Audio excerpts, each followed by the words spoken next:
नमस्कार। माली समाचार हिंदी में आपका स्वागत है। मैं दिनेश माली। गडकरी के प्रचार में पूरा परिवार शामिल, विकास से सीधा मुकाबला। नागपुर पर कुल 26 प्रत्याशी। आइए जानते हैं विस्तार से। संतरों का शहर नागपुर महाराष्ट्र की दूसरी राजधानी और देश का दूसरा केंद्र बिंदु है। यहाँ से केंद्रीय मंत्री और भाजपा उम्मीदवार नितिन गडकरी हैट्रिक लगाने की तैयारी कर रहे हैं। गडकरी अपने काम पर गर्व करते हैं, कहते हैं कि वोट की मैं भीख नहीं मांगूंगा। हालांकि इस बार उन्हें चिलचिलाती धूप और बारिश के बीच न केवल जमीन पर उतरना पड़ा है, बल्कि पत्नी, बेटे और बहू को भी प्रचार में उतारने के लिए विवश होना पड़ा है। वहीं कांग्रेस ने विकास ठाकरे को चुनाव मैदान में उतारकर एक रोचक मुकाबले का मंच तैयार किया है। हालांकि समीकरण कुछ ऐसे है जिससे इस बार भी कांग्रेस के लिए नागपुर के संतरे खट्टे साबित हो सकते हैं। विकास ठाकरे नागपुर पश्चिम से विधायक हैं। वहां के 4 बार के सांसद रहे पूर्व केंद्रीय मंत्री विलास मुत्तेमवार के कट्टर समर्थक हैं। गडकरी ने मुत्तेमवार को 2014 में करारी शिकस्त देकर यहां भगवा लहराया था।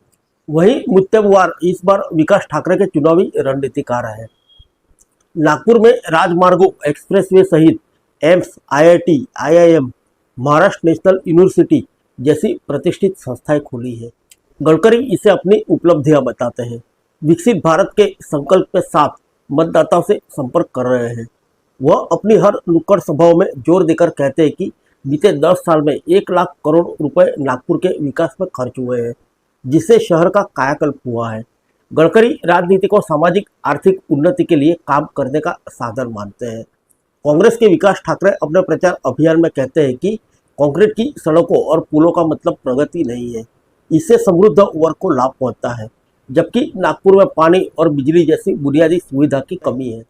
विकास, महंगाई, बेरोजगारी, किसान की परेशानी पर भाजपा को घेर रहे हैं, लेकिन गडकरी अपने प्रतिद्वंदी पर हमला करने के बजाय पिछले 10 वर्ष के काम और भविष्य की योजना का खाका सामने रख रहे हैं।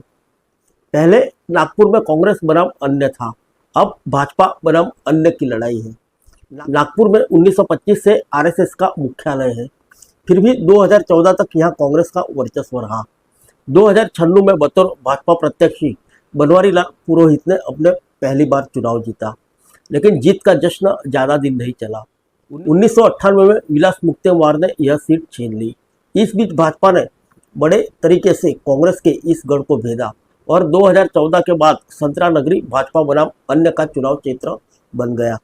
साल 2019 में विधानसभा चुनाव के बाद राज्य में कांग्रेस, शिवसेना और NCP की महाविकास आघाड़ी के सत्ता में आने पर स्थानीय निकाय और विधान परिषद चुनाव में भाजपा को झटके लगे, लेकिन भाजपा का दावा है कि बूथ स्तर की चुनाव मिशनरी को सक्रिय कर पार्टी ने विजय यात्रा जारी रखने का आधार तैयार कर लिया है। नागपुर OBC और दलित बहुल सीट है, लेकिन गडकरी की छवि के सामने जाति समीकरण ध्वस्त हो गए हैं।